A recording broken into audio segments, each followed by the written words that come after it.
লিল্লাহি তাকবীর লিল্লাহি তাকবীর। আল কোরআনের আলো, আল হাদিসের আলো,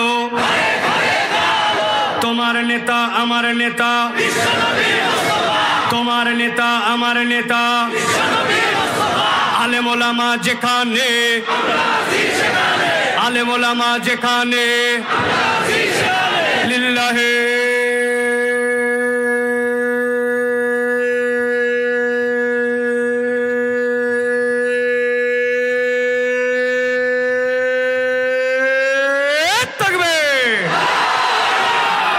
আলহামদুলিল্লাহ। হাত নামান, আলহামদুলিল্লাহ বলেন। শয়তান আছে ভাই, যেগুলার একটু ডিস্টার্ব করতেছিল এইগুলা মোটামুটি শয়তান বিদায়, কারণ আল্লাহু আকবারের স্লোগান শয়তান পছন্দ করে না। এই জন্য যারা অনেককে দেখবেন আল্লাহু আকবারের স্লোগান পছন্দ করে না, যেইগুলো আল্লাহু আকবারের স্লোগান পছন্দ করে না, বুঝবেন এরা শয়তানের আপন খালাতো ফুফাতো ভাই। আল্লাহু আকবারের স্লোগান কোন দলীয় স্লোগান নয়, কোন পার্টির স্লোগান নয়, কোন গোষ্ঠীর স্লোগান নয়। আল্লাহু আকবারের স্লোগান হচ্ছে ইমানদারের স্লোগান। এই জন্য আমরা বলি এই বাংলার জমিনে একজন ইমানদার যতদিন পর্যন্ত বেঁচে থাকবে, কিয়ামত পর্যন্ত এই বাংলার আকাশে আল্লাহু আকবারের স্লোগান চলতেই থাকবে, চলতেই থাকবে, চলতেই থাকবে।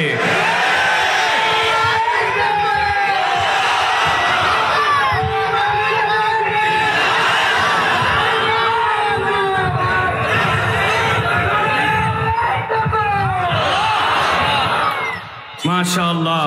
প্রিয় ভাইরা, রাত অনেক গভীর হয়েছে, কথা এখনো শুরু হয় নাই। এই জন্য প্রিয় ভাইরা আমরা আর এদিক ওদিক না যেয়ে সরাসরি আমরা আলোচনার মধ্যে প্রবেশ করব। প্রিয় ভাইরা, আমরা কোরআনুল কারীম থেকে নির্ধারিত একটি প্রসঙ্গে অল্প সময়ে আমরা মৌলিক কথা শোনার জন্য চেষ্টা করব ইনশাআল্লাহ। আজকে আমরা যে বিষয়ে কথা শুনবো এ বিষয়ের আগে ভূমিকাটা বোঝেন। আমার এই ফোন, আমার মোবাইলে 80% চার্জ আছে, একটা 4G সিম আছে, ধরেন 200 টাকা আছে, ইন্টারনেট আছে। একটা ছেলেকে ডাক দিলাম, ভাই দিকে আসো, এই যে আমার মোবাইল নাও, 200 টাকার মতো আছে, দেশ বিদেশে যেখানে মন চায় এটা দিয়ে কল করো। ওই ছেলে আসছে, আসার পরে বলবে, হুজুর সম্মান রেখেই আপনাকে বলতেছি, মোবাইলের টাকা পয়সা ইন্টারনেট ব্যাটারি সবই শুনালেন, দিলেনও কল করার জন্য বললেন, কিন্তু হুজুর আপনার মোবাইলে যে ফিঙ্গার লক আছে, প্যাটার্ন দেওয়া আছে, ফেস লক করা আছে, ওইটা খুলে দেন, দিয়ে দেখেন কেমনে কথা বলা লাগে। কথা বলেন ঠিক কিনা? তার মানে কি বোঝা গেল? তার মানে বোঝা গেল মোবাইলে টাকা পয়সা, ফিঙ্গার লক, টাকা পয়সা, ইন্টারনেট সব থাকলেও যদি লক খোলা না যায় তাহলে ওই মোবাইল ব্যবহার করা সম্ভব নয়। ঠিক কিনা? ঠিক একই রকম আপনার আমার জীবনে আমরা আল্লাহ রাব্বুল আলামিনের কাছে চাই, মনে করি রব্বুল আলামিনের কাছে জান্নাতে যাব, আল্লাহ রাব্বুল আলামিনের কাছে আমরা সব রিওয়ার্ড পাবো, আমি যে দোয়া করব আমার দোয়া কবুল হবে, আমি আল্লাহ রাব্বুল আলামিনের কাছে গ্রহণযোগ্য হব। মনের আশা সবার আছে, কিন্তু আমাদের জীবনে বাস্তবিক পক্ষে আল্লাহর দেওয়া পদ্ধতিতে আমাদের পাসওয়ার্ডটার কোনো খবর নাই। ঠিক কিনা? আজকে আমরা অত্যন্ত সংক্ষিপ্ত সময়ে, আমার পরে আপনাদের হুজুর আসবেন ইনশাআল্লাহ, আমি আপনাদের কাছে সংক্ষিপ্ত সময়ে কোরআনের আলোকে আপনাদের কাছে আজকে 3টা পাসওয়ার্ডের কথা বলতে চাই। যদি এই 3টা পাসওয়ার্ড আমরা ঠিক করতে পারি ইনশাআল্লাহ দুনিয়া আখিরাতে আমরা সফল কাম হব। বলেন আল্লাহুম্মা আমিন। কারা কারা বাদ দিছেন? আরেকটা সুযোগ দিলাম, বলেন আল্লাহুম্মা আমিন। লাস্ট একটা সুযোগ দিলাম, হাঁটতেছেন চলতেছেন, আসার সময় ঢুকতে পারতেছিলাম না, ভিতরে যত লোক মেলায় তাতে বেশি লোক। অনেকে আসছে জীবনে চটপটি পাঁপড়ের এগুলা খায় নাই, ওরা খাক, ওরা খাক, জম্মের মতো খাক। কিন্তু আমি বলতে চাই যারা আছেন এখানে, আল্লাহ যেন আমাদের উপর বরকত ঢেলে দেন। এই জন্য সকলে একটু প্রাণ থেকে বলেন আল্লাহুম্মা আমিন। وأشهد أن لا إله إلا الله وحده لا شريك له وأشهد أن سيدنا وحبيبنا وطبيب قلوبنا محمد الذي أرسله بالحق بشيرا ونذيرا وداعيا إلى الله بإذنه وسراجا منيرا فقد قال الله سبحانه وتعالى في كلامه المجيد وفي فرقان الحميد أعوذ بالله من الشيطان الرجيم بسم الله الرحمن الرحيم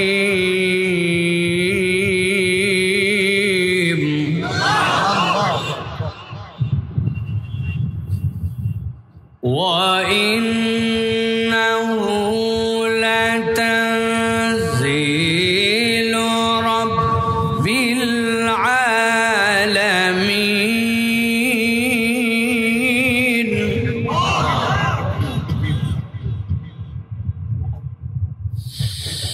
نزل به الروح الأمين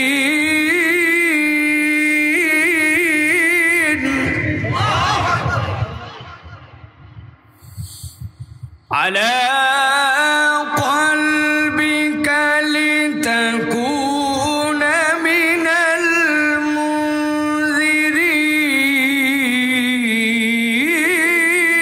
المنذرين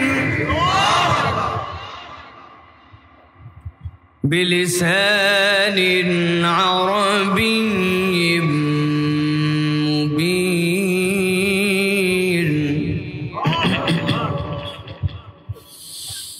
بلسان عربي مبين وإنه لفي زبر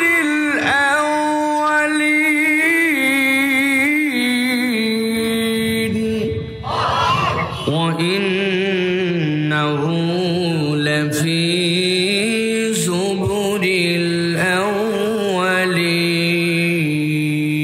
الأولين وقال الله سبحانه وتعالى آمرا ومخبرا إن الله وملائكته يصلون على النبي يا أيها الذين آمنوا صلوا عليه وسلموا تسليما اللهم صل على محمد وعلى آل محمد كما صليت على إبراهيم وعلى آل إبراهيم إنك حميد مجيد اللهم بارك على محمد وعلى آل محمد كما باركت على إبراهيم وعلى آل إبراهيم إنك حميد مجيد আপনাদের কাছে দোয়া পাওয়া এবং করার আশায় সালাম নিবেদন করি আসসালামু আলাইকুম ওয়া রাহমাতুল্লাহ আমার সাতক্ষীরার ভাইরা কেমন আছেন ভাই সবাই ভালো আছেন আপনারা সবাইকে খাওয়া দাওয়া করে আসছেন ভাই ম্যাক্সিমাম ওই যে 2-3 জন হাত দিছে খাওয়া দাওয়া করে আসে না এখানে আসার পরে হালকা পাতলা কিছু খেয়েছে হালকা পাতলা একটু ভাজা মাজা খাইছে কিন্তু এখন পর্যন্ত খায় নাই কিন্তু রাত কিন্তু থেমে থাকে নাই দীর্ঘ হয়ে গেছে ঠিক না ভাই এই কথা বলার উদ্দেশ্য কি হুজুর আবার বলছে তাবারুকের ব্যবস্থা আছে এখানে একজনও তাবারুক খাওয়ার জন্য আসে নাই এই সকল খিচুড়ি আমাদের বাড়িতে বহুত আছে অনেক সময় ফ্রি দিলেও এগুলো খিচুড়ি খাইবো না আমরা হ্যাঁ তাবারুক করে এটা মহব্বতে কিন্তু এই খাওয়ার জন্য কেউ খালি পেটে এখানে আসে নাই এ কথা বলার উদ্দেশ্য প্রিয় ভাইয়েরা বাংলাদেশে যত প্রোগ্রাম হয় সেটা যদি রাজনৈতিক ব্যাকগ্রাউন্ডের হয় তাহলে বিগত আমলে আমরা দেখেছি যে এই মানুষগুলাকে দিয়ে যদি এই মঞ্চ ভরাতে হতো তাহলে ছেলেদের জন্য গেঞ্জি দেওয়া লাগে, লুঙ্গি দেওয়া লাগে, মাথার ক্যাপ দেওয়া লাগে, এরপরে বিরিয়ানির প্যাকেট দেওয়া লাগে, গাড়ি দেওয়া লাগে, তারপরে আসার পরে আবার পকেট মানি দেওয়া লাগে, ঠিক কি না? তারপরেও দেখছি লোক খুঁজে পাওয়া যায় না। আর কোরআনের মাহফিলে মঞ্চ করার পরে কোরআনের মাহফিলে এই মানুষগুলা টাকা পয়সা কিছু ছাড়া উল্টারও টাকা দেয়, কিন্তু এরপরেও এই মানুষগুলা খালি পেটেও মাহফিলে থাকে। এটা কোরআনের মাহফিল ছাড়া কোনো জায়গায় সম্ভব নয়। এটা কি আমি ভুল বলছি ভাই? এটা কেন? এটার কারণ আমাদের অন্তরের মধ্যে একটু হলেও ওই কোরআনের ওই ইমানের বাতিটা আছে, ওই ইমানের মহাব্বতে এই মানুষগুলা কোরআন শোনার জন্য আছে, ঠিক কিনা? এটা ভালো করে অনুভব করতে হবে। আল্লাহ রাব্বুল আলামিন কোরআনুল কারীমের মধ্যে এই কথা বলেছেন। আল্লাহ রাব্বুল আলামিন বলেছেন, ওয়া ইযা তুলিয়াত আলাইহিম আয়াতুহু যাদাতুহুম ঈমানা ওয়া আলা রাব্বিহিম ইয়াতাওয়াক্কালুন। আল্লাহ বলছেন ওই মানুষগুলা, যেই মানুষগুলোর অন্তরে ঈমান আছে, এদের কাছে কোরআন বললে কি হয় জানো? ভালো করে বোঝেন। আমার ছোট ছোট তো 3টা মেয়ে, তো বাড়িতে যখন আমার মেয়েদের কাছে আমি বলি যে মা এক গ্লাস পানি নিয়ে আসো তো, এখন 3 জনের মধ্যে তখন দৌড় শুরু হয় যে কে কার আগে আমারে পানি খাওয়াতে পারে। ছোট মানুষ গ্লাসের মধ্যে পানি ঢালছে, ঢালতে ঢালতে ঢালতে এমন অবস্থা যে গ্লাসের কান্দার উপরে পানি উঠে গেছে। এখন গ্লাস নড়াচড়া করা মানেই পানিটা পড়ে যাওয়া। এখন হাতে করে নিয়ে যখন আসতেছে আমি দেখলাম এই তো ঘর মাখাবে। আমি বললাম মা যেখানে পানি আছে ওই জায়গায় দাঁড়া, আমি যাচ্ছি পানির কাছে। এরপরে আমিও গ্লাস নিলে নড়লে পড়তে পারে, তখন আমি বলছি তোমার হাতেই তুমি রাখো, আমি একটু ঠোঁট লাগাই, একটু পানিটা আগে কমাই। আপনাদের জীবনে এরকম টাইটুম্বুর হয়ে ভরে যায়, এরকম জিনিস দেখছেন না ভাই? আছে না আপনাদের জীবনে? প্রিয় ভাইয়েরা, আল্লাহ রাব্বুল আলামিন বলছেন ওয়াইদা তুলিয়াত আলাইহিম আয়াতুহু, যাদের অন্তরে ঈমান আছে তাদেরটাই না বাড়ে, বেঈমানের ঈমান কোরআন দিয়ে বাড়ে না, ঠিক কি না? আল্লাহ বলছেন যাদের মধ্যে ঈমান আছে আল্লাহ তাদের ঈমানকে বৃদ্ধি করে দেন। আর একটা ফজিলত হয় ওয়া আলা রাব্বিহিম ইয়াতাওয়াক্কালুন, এই কোরআন শুনে যখন যায় ওই মানুষগুলা আল্লাহ ছাড়া কারো উপরে ভরসা করে না। ভরসা কার উপর? কথা বলতে হবে, কার উপর? কোন মার্কার উপর ভরসা আছে নাকি ভাই? ওই মার্কালাই তো এখন অন্য দেশের কান্দের উপরে ভরসা করে বসে আছে, ঠিক কিনা? তো এই জন্য প্রিয় ভাইয়েরা, আমরা কোরআনুল কারীম থেকে কিছু কথা শুনবো, তবে তার আগে আপনাদেরকে একটু বলতে চাই যে কোরআনুল কারীম শুনলে লাভ আছে না নাই? কথা বলেন, লাভ আছে না নাই? বুঝে বলবেন, লাভ আছে না নাই? যেই লাভ আছে বললেন, এই লাভটা কি আপনারা যে বলেন আছে, এইটা কম না বেশি? যারা দাঁড়ায় আছেন ভাই, আপনাদের মুখে যদি শক্তি থাকে বলেন কম না বেশি? যেই লাভ আছে বললেন, যেই লাভ বেশি বললেন, ওই লাভটা যে আছে এইটা কি বুঝে না না বুঝে? কথা বলেন। কিন্তু একজনের দাঁড় করে এখন ধরবো যে কোরআন হাদিসের দলিলের আলোকে বলতে হবে যে কোরআন শুনলে লাভ আছে, বেশি আছে, বুঝে কি বুঝে? যে কোনো একজন দেখি চয়েস করে ধরবো। এখন এক যার দিকে তাকাইছি সে বলবে হুজুর আপনি আমারে ধরতেছেন কেন, আমি যেগুলো বলি নেই। আছে না ভাই? কেন এই কথা বললাম? আমাদের তরুণ সমাজ, আমাদের এই প্রজন্মের যারা তরুণ, এরা অনেক পণ্ডিত ভাই, এদের জ্ঞানের কোনো অভাব নাই। এরা আমাদেরকে বলে হুজুর আপনাদেরকে পকেটে রাখছে।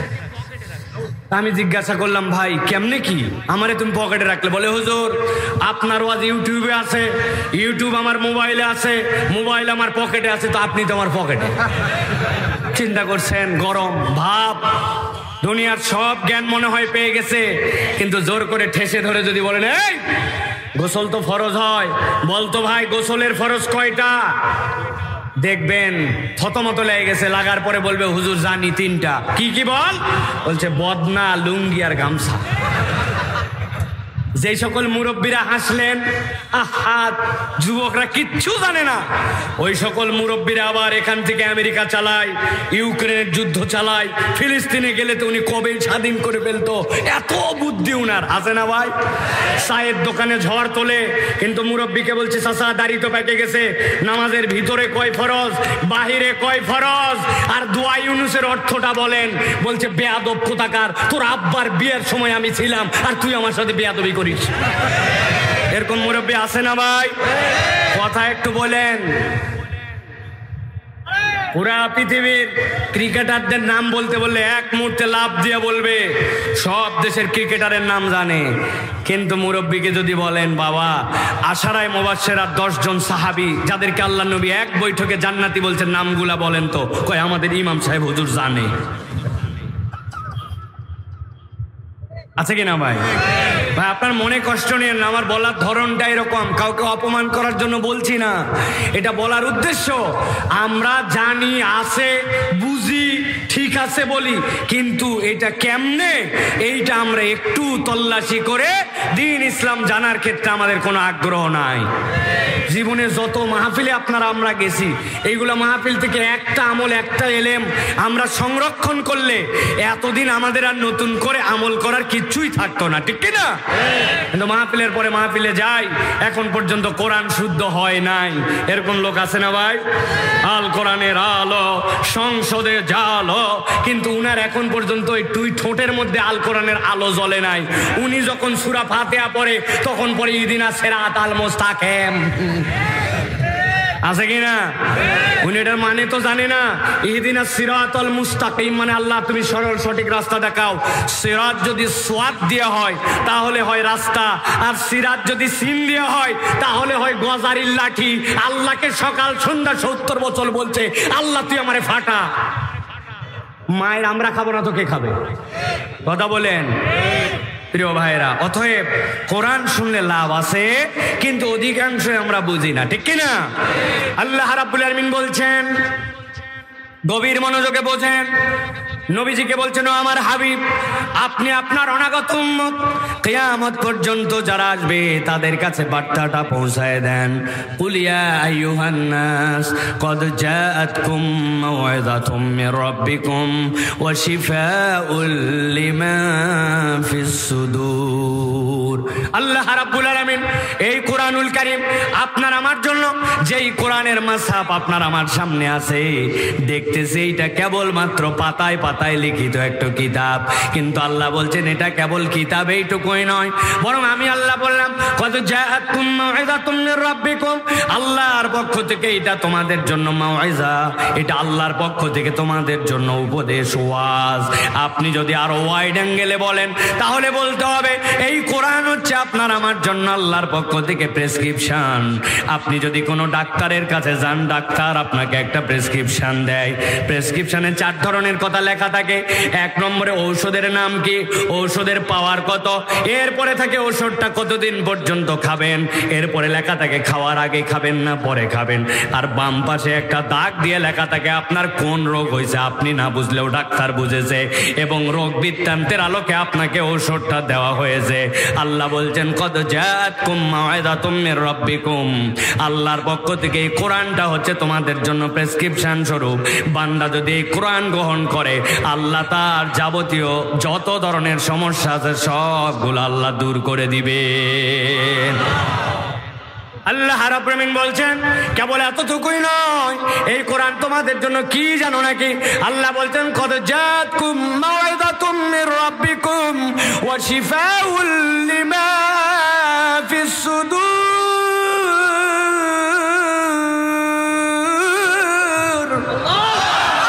আল্লাহ বলছেন এই কোরআন হচ্ছে তোমার জন্য অন্তরের ডাক্তারে।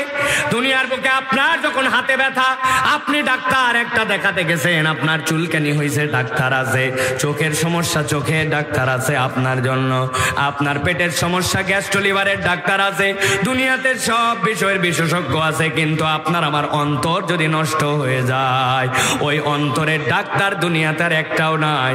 আল্লাহ বলছেন অন্তরের ডাক্তারটা হচ্ছে আমি আল্লাহর পক্ষ থেকে দেওয়া কোরআন। জিজ্ঞাসা করতে পারেন, হুজুর অন্তরে যদি সমস্যা হয় সমস্যা কোথায়? হাত চলে, পা চলে, সব চলে, কিন্তু অন্তর যদি পচে যায় সমস্যা কোথায়? ভালো করে বোঝেন, আপনার আমার অন্তর যেইটা, ওই অন্তরটা ঠিক হওয়ার গুরুত্ব এমন, দুনিয়াতে আপনি দেখতে যেমন হন না কেন, আপনার চেহারা যেমনই হোক না কেন, আল্লাহর কাছে এই চেহারা উচ্চ বিচ্ছ সাদা কালো এগুলো একটাও মূল্যায়ন করে না, বরং আল্লাহর কাছে আপনার অন্তর জান্নাতে যাওয়ার উপযুক্ত হয়েছে কিনা ওইটাই আল্লাহর কাছে ম্যাটার করে। একবার রাস্তার পাশে চা খাওয়ার সময় এক টিভি বিশাল বড় স্ক্রিন লাগায় রাখছে চায়ের দোকানদার, সেইখানে খেলা হচ্ছে, ক্রিকেট খেলা। হঠাৎ করে তাকায় দেখি যেই ব্যাটসম্যান ব্যাটিং করতেছে ওই ব্যাটসম্যানের চেহারা দেখা যায় না। চিন্তা করলাম চেহারা দেখা যায় না, এই আবার কেমন ব্যাটসম্যান?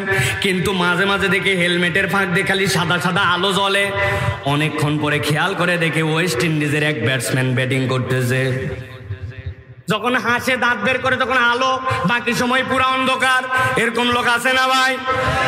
ভালো করে বোঝেন, আল্লাহ বলতেছেন তোমার অন্তর যেইটা ঠিক করতে হবে, জান্নাতের সার্টিফিকেট লাগবে, ওই অন্তরটা কোরআনের রঙে রঙ্গিত না হলে আল্লাহর কাছে তুমি জান্নাত পাবে না। আমি মাঝে মাঝে উদাহরণ দেই, সারা জীবন মনে রাখবেন উদাহরণ, অন্তরের মধ্যে ঢুকায় রেখে দেবেন। আপনার এলাকার একটা ছেলে ইন্টারমিডিয়েট উভয়টাতে গোল্ডেন এ প্লাস, 6 ফিট লম্বা, খুব ভালো ছেলে। হঠাৎ করে পেপারের মধ্যে বিজ্ঞাপন দেখছে সেনাবাহিনীতে একটা লোক নিবে, সেকেন্ড লেফটেন্যান্ট কমিশন র্যাঙ্কে। সাধারণভাবে সৈনিক যদি কোনোদিন সেনাবাহিনীতে ঢোকে, তাহলে ওই সৈনিকটা যদি ঢুকলে তার সর্বোচ্চ র্যাঙ্ক কোন পর্যন্ত হবে? তার সর্বোচ্চ র্যাঙ্ক ওয়ারেন্ট অফিসার, এর উপরে কোনো পদ নাই। কিন্তু যদি সেকেন্ড লেফটেন্যান্ট থেকে ঢোকে, সে জেনারেল পর্যন্ত হয়ে যেতে পারে। ওই ছেলের জন্য রিকোয়ারমেন্ট দিয়েছে 4টা, কয়টা? কথা বলে না। 1 নম্বরে 5 ফিট 6 ইঞ্চি হাইট হতে হবে। 2 নম্বরে ইন্টারমিডিয়েট পর্যন্ত এসএসসি এইচএসসিতে দুইটাতেই তার জন্য সেকেন্ড ডিভিশন লাগবে। 3 নম্বরে তার জন্য কোনো ফৌজদারি মামলার আসামিও হওয়া যাবে না। আর 4 নম্বরে তার জন্য ফিজিক্যালি ফিট হতে হবে। ওই ছেলে লাভ দিয়ে উঠছে, বেটা চাইছে 5 ফিট 6 ইঞ্চি, আমি তো 6 ফিট লম্বা। সাথে সাথে বলছে চাইছে সেকেন্ড ডিভিশন, উভয়টাতে আমার ফার্স্ট ডিভিশন। থানাতে আমার বাপ দাদার জন্য কোনো ফৌজদারি মামলা নাই। আর শারীরিকভাবে দেখতে তো কত সুন্দর, কাগজপত্র সব জমা দিয়ে দিয়েছে, ঢাকা থেকে রিটার্ন আসছে, তার জন্য অমুক তারিখে সেনাবাহিনীতে অমুক জায়গায় লোক নেওয়া হবে, তুমি শারীরিক পরীক্ষা দেওয়ার জন্য কাগজপত্র নিয়ে আসবা। এলাকার মানুষের দোয়া নিয়ে ঢাকায় চলে গেছে। যাওয়ার পরে প্রথমে কাগজ চেক করছে, কাগজ চেক করে দেখে চাইছে সেকেন্ড ডিভিশন, বেটার উভয়টাতে ফার্স্ট ডিভিশন। এবার বলছে কাগজ অ্যাপ্রুভ, থানার ক্লিয়ারেন্স দেখাও। থানার ক্লিয়ারেন্স দেখছে তাদের বাপ দাদার বংশে কোনো ফৌজদারি মামলা নাই, থানা ক্লিয়ার। এবার বলছে যাও তুমি একটুখানি মাপ লাগাও। মাপটা টান দেওয়া আছে 5 ফিট 6 ইঞ্চি পর্যন্ত, বাতা দিয়া ওই জায়গাতে দাঁড়ানো মাত্র তার কপাল বেঁধে গেছে। বলছে তুই এত লম্বা, নিচ দিয়া যা। যাওয়ার পরে বলছে এখন খালি গাও। খালি গাওয়ার পরে বলছে এখন হাত দুটা টান টান করে সোজা করো। যেই না বলছে হাত দুইটা টান টান করে সোজা করো, ডান হাতটা টান টান সোজা, বাম হাতের মাথার আঙ্গুলগুলা বাঁকা। সেই বেটা পরীক্ষা নিশ্চয় বলছে এই বেটা বাম হাতের নখ ভাঁজ কেন, হাত সোজা কর। ও বলছে স্যার জন্মের থেকে আমার সব ঠিক আছে, কেবল 4টা আঙ্গুল একটু সোজা হয় না। এবার বুঝে থাকলে সাতক্ষীরার মানুষ বলেন উভয়টাতে ফার্স্ট ডিভিশন, 6 ফিট লম্বা, থানা ক্লিয়ারেন্স আছে, দেখতে শুনতে সুপার ফিট। কেবল বাম হাতের 4 আঙ্গুল যদি একটু বাঁকা হয়, ওই ছেলেটাকে কি সেনাবাহিনীতে চান্স দিবে? যারা বললেন না বুঝেন নাই মনে দিবে। আমার আল্লাহ রাব্বুল আলামিন কি বলছেন খেয়াল করেন, কদ জাআতকুম মাউইযাতুম মির রাব্বিকুম ওয়া শিফাউল লিমা ফিস সুদুরি ওয়া হুদাও ওয়া রাহমাতুল লিল মুমিনিন। আমার আল্লাহ বলছেন এই দুনিয়ার মানুষ, আমি আল্লাহ রাব্বুল আলামিন অন্তরের ডাক্তারি এমনি দেই না। আল্লাহ নবীকে আল্লাহ বলছেন ইযা সালুহাত সালুহাল জাসাদু কুল্লু ওয়া ইযা ফাসাদাত ফাসাদাল জাসাদু কুল্লু। তোমার সব ঠিক আছে, অন্তর ঠিক নাই, আল্লাহর কাছে তোমার এক পয়সা দাম নাই। আর দুনিয়াতে তুমি দেখতে ভালো না, দুনিয়াতে তোমার তেমন কোনো মূল্যায়ন নাই, কিন্তু তোমার অন্তর যদি আল্লাহর কাছে কোরআনের রঙে রঞ্জিত হয়, কবরে যাইতে দেরি, জান্নাতের দরজা খুলতে দেরি না। আমার আল্লাহ রাব্বুল আলামিন বলছেন 3 নম্বর ফায়দা কি? আল্লাহ রাব্বুল আলামিন বলছেন ও হুদা, এই কোরআন হচ্ছে তোমার জন্য আলো। সুবহানাল্লাহ বলেন। এই আলো জ্বলতেছে, এই আলোটা যদি এখন বিদ্যুৎ চলে যায় বন্ধ হয়ে যাবে। আপনারা বলবেন হুজুর জেনারেটর আছে, জেনারেটর জ্বালাইছেন, কিন্তু জেনারেটরের ডিজেল যদি ফুরায় যায় ওই আলো শেষ হয়ে যাবে, ঠিক কিনা? আপনাদের এলাকায় কারা কারা এখন পর্যন্ত জানাজার নামাজ জীবনেও পড়েন নাই? হাত তোলেন। নাই। কারা কারা কবর দেওয়া জীবনে দেখেন নাই? হাত তোলেন। এবার আপনারা বলেন তো, কবরের ভিতরে যত বড় ধনী হোক আর যত বড় যেই হোক, কারো কবরের ভিতরে কি 20 পাওয়ার 50 পাওয়ার 40 পাওয়ারের বাতি দেওয়া দেখছেন আপনারা? কবরে কোনো বাতি নাই, মানুষ যেই হোক না কেন। কিন্তু আমার আল্লাহ বলছেন ওয়া হুদা, এই কোরআন তোমার জন্য এমন গাইডেন্স, এমন তোমার জন্য পথ প্রদর্শক। ওই পথ প্রদর্শকের আরেকটা অনুবাদ হচ্ছে এটা নূর। কোরআন বান্দার জন্য কবরে নূর, হাসরে নূর। আল্লাহ বলছেন এই কোরআন আল্লাহর সামনে দাঁড়ায়া তর্ক বিতর্ক করবে, ওই বান্দাকে জান্নাতে নেওয়ার আগ পর্যন্তই আলো তার থেকে সরে যাবে না। রাহমাতুল লিল মুমিনিন। আল্লাহ বলছেন এই কোরআন তোমাদের জন্য রহমত। ব্যাখ্যা আছে, আল্লাহ ফাযাক্কির ফাইন্না যিকরা তানফাউল মুমিনিন। আল্লাহ বলছেন নবী আপনি জানান, বারবার বলেন, জানা কথায় আবার শোনেন। লাভ কি? ফাইন্না যিকরা তানফাউল মুমিনিন। মনে করছি এক আয়াত এক অক্ষর বললে 10 সওয়াব, এই শেষ না। আপনার জীবনের যত ধরনের সমস্যা, মিথ্যা মামলাটা থেকে বাঁচি না, শরীরটা ভালো চলে না, যা কামাই করি তাতে হয় না, বাচ্চা কাচ্চা কথা শোনে না, সংসারে বনিবনা হয় না, দোকানে বরকত হয় না, পড়ালেখা করি মনে থাকে না, যতদূর পর্যন্ত সম্মান আল্লাহর কাছে আশা করি ততদূর সম্মান পাই না।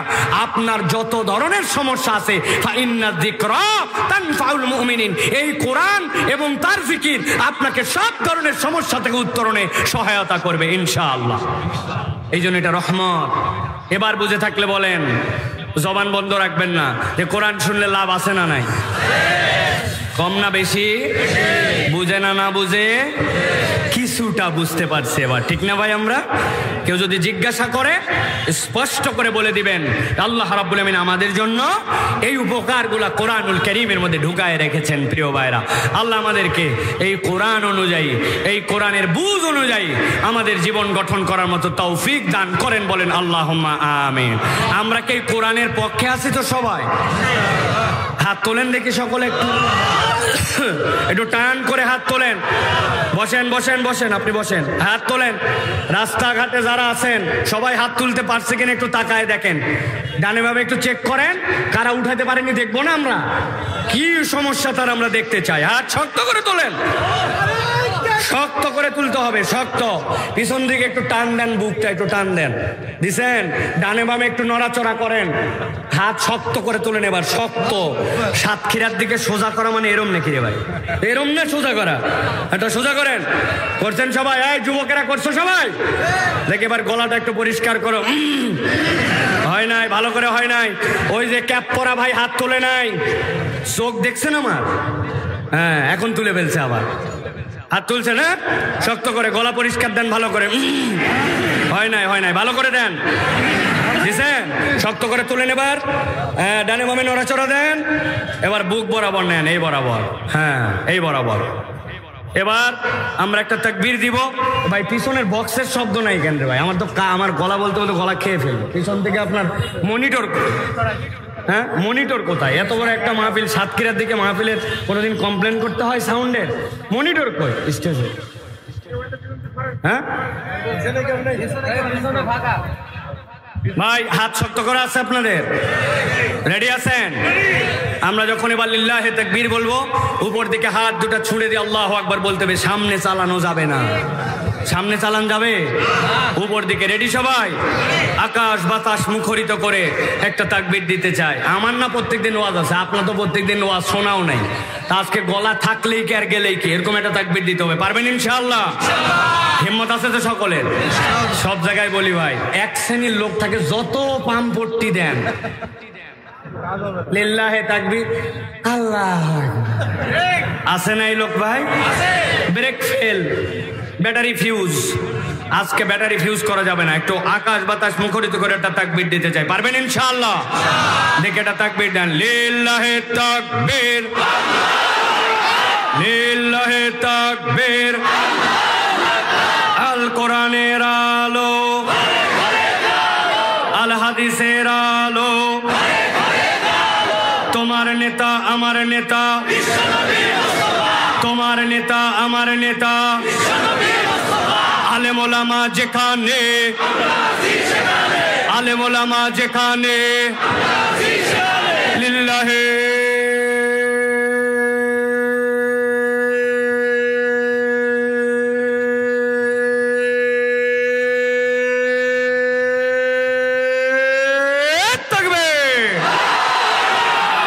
আলহামদুলিল্লাহ। হাত নামান, আলহামদুলিল্লাহ বলেন।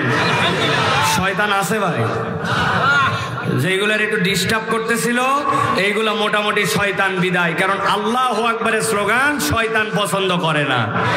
এই জন্য যারা অনেককে দেখবেন আল্লাহু আকবারের স্লোগান পছন্দ করে না, যেগুলো আল্লাহু আকবারের স্লোগান পছন্দ করে না, বুঝবেন এরা শয়তানের আপন খালাতো ফুফাতো ভাই। আল্লাহু আকবারের স্লোগান কোন দলীয় স্লোগান নয়, কোন পার্টির স্লোগান নয়, কোন গোষ্ঠীর স্লোগান নয়। আল্লাহু আকবারের স্লোগান হচ্ছে ইমানদারের স্লোগান।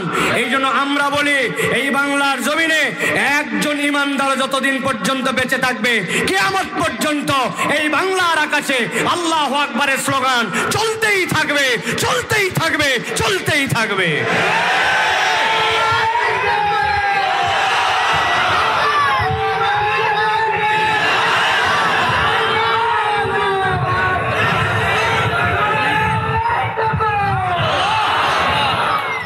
মাশাআল্লাহ। প্রিয় ভাইরা, রাত অনেক গভীর হয়েছে, কথা এখনো শুরু হয় নাই। এই জন্য প্রিয় ভাইরা, আমরা আর এদিক ওদিক না যেয়ে সরাসরি আমরা আলোচনার মধ্যে প্রবেশ করব। প্রিয় ভাইরা, আমরা কোরআনুল কারীম থেকে নির্ধারিত একটি প্রসঙ্গে অল্প সময়ে আমরা মৌলিক কথা শোনার জন্য চেষ্টা করব ইনশাআল্লাহ। আজকে আমরা যে বিষয়ে কথা শুনব, এ বিষয়ের আগে ভূমিকাটা বোঝেন। আমার এই ফোন, আমার মোবাইলে 80% চার্জ আছে, একটা 4G সিম আছে, ধরেন 200 টাকা আছে, ইন্টারনেট আছে।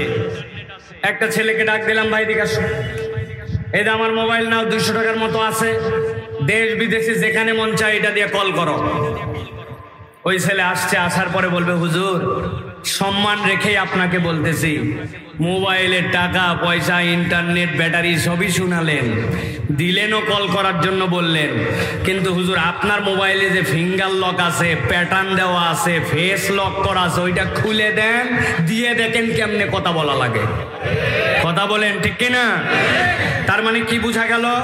তার মানে বোঝা গেল মোবাইলে টাকা পয়সা, ফিঙ্গার লক, টাকা পয়সা, ইন্টারনেট সব থাকলেও যদি লক খোলা না যায়, তাহলে ওই মোবাইল ব্যবহার করা সম্ভব নয়। ঠিক কিনা?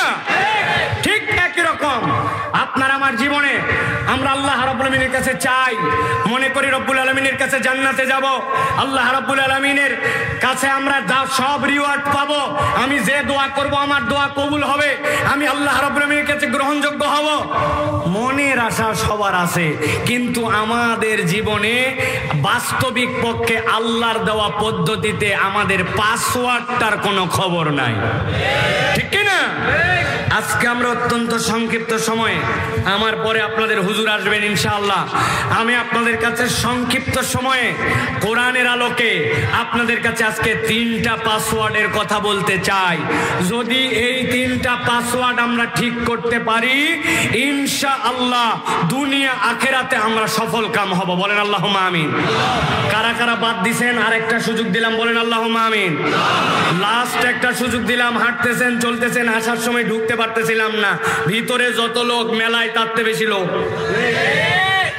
অনেকে আসছে জীবনে চটপটি পাঁপড়ের এগুলা খায় নাই, ওরা খাক, ওরা খাক, জম্মের মতো খাক। কিন্তু আমি বলতে চাই যারা আছেন এখানে, আল্লাহ যেন আমাদের উপর বরকত ঢেলে দেন।